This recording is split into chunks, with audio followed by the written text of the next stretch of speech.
How many of you all have ever been to or experienced a fiddle contest? All right, there's a couple of you. All right, a few of you. Nice. Well, it's an interesting scene. It's great. It's like a big, extended dysfunctional family. It's no, it's great. It's I first went to the National Old Time Fiddlers Contest when I'd only been playing for like 8 months. I was 7, and I got 8th place that year, but I was just couldn't believe how many other young people, I didn't realize how many other young people were playing, and it was really inspiring to me and kept me coming back. And it's a little bit different than bluegrass. The Texas world is like the Texas Fiddle Contest world is related a little bit, but it's a lot of the same, common tune names, the same names for tunes across, but they sound a lot different, even though the melody's in there or whatever, but usually, bluegrass tunes have a section. You'll play a solo over an A part and a B part that repeats, it's and then it will pass on to the next instrument. But with these Texas tunes, the fiddle just goes and goes and goes. It's great. And there are lots of guitar players that show up at these fiddle contests, and their whole reason for being there is just to play rhythm for the fiddle players. It's awesome.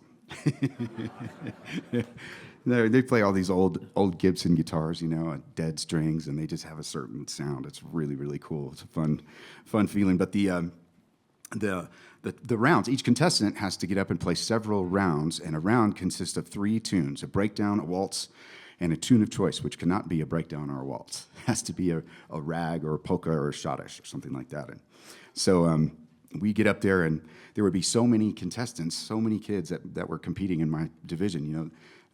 They have different age divisions. 8 and under is the small fry, and then 9 to 12 is junior, and then junior is the teenagers, and then so on and so on. The grand champion division is like anybody that anybody wants to enter can do. It's kind of the big thing, So I came up through the divisions, and there were so many contestants that they had to impose a time limit. So we had to play all 3 of our tunes in under 4 minutes. Yeah, get up there, and made for some interesting creative editing for sure. But otherwise, these tunes would go on and on and on, and these fiddle players would be having so much fun. They would just, the contest would go for a month, But it's just a week long, so they have to impose that 4-minute time limit.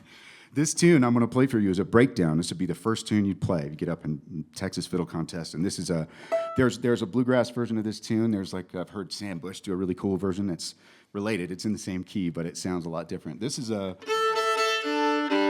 Texas version that I learned from the 1990 Grand National Fiddle Champion, one of my fiddle mentors, a guy named Rudy Boer, excellent fiddle player, and taught me this tune, The Gray Eagle.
Thank you. Thank you.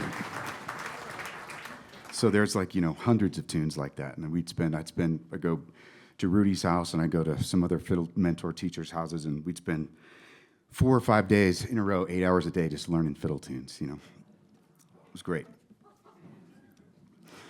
Yeah, it was a lot. And back then we didn't have we didn't have the ability to take a video or just, easily record an audio. I mean, I carried a cassette recorder around with me or whatever.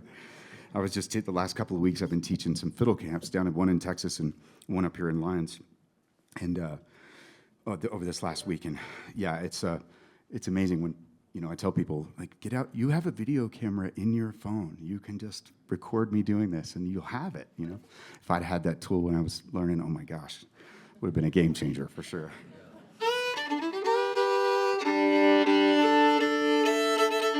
All right, so this is a waltz. This is a beautiful waltz written by the great bluegrass player Bobby Hicks. Bobby was well known for playing with Bill Monroe and the Bluegrass Boys and recording some of the original stuff like Big Mun and the original fiddle break on that. And he played with Ricky Skaggs for many years, and 30-something years, I think. And when I moved to Nashville, I had learned some of these tunes, including this one, and I thought I had some pretty good versions of some bluegrass tunes, but when Ricky hired me, he sort of created a position in the band for me. I was 19, I moved to Nashville, and in my first weekend in Nashville, Ricky asked me to sit in on the Grand Ole Opry, and then he kept having me sit in, and then hired me, and I'm not sure how happy Bobby was about Ricky just hired another fiddle player, but he was great. Bobby was great. He's took me under his wing, and he was right there showing me stuff, whether I was ready to learn it or not. It was really great. He showed me all kinds of stuff and wrote this beautiful waltz. He was well known for his double stop playing, which is chords, 2 notes at once on the fiddle, and wrote this beautiful waltz called the Angel's Waltz.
Bobby Hicks.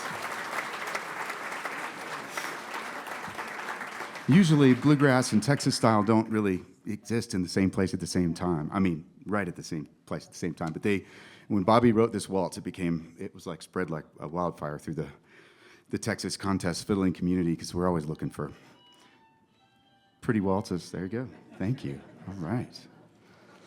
That sounds pretty good. Who was that? Who's that playing out of tune? Just kidding.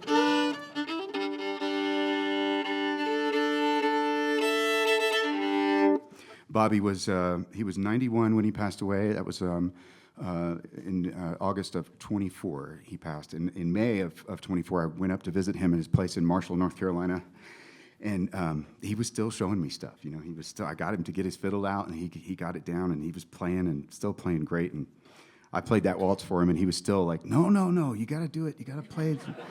Yeah, it was great. Good old Bobby.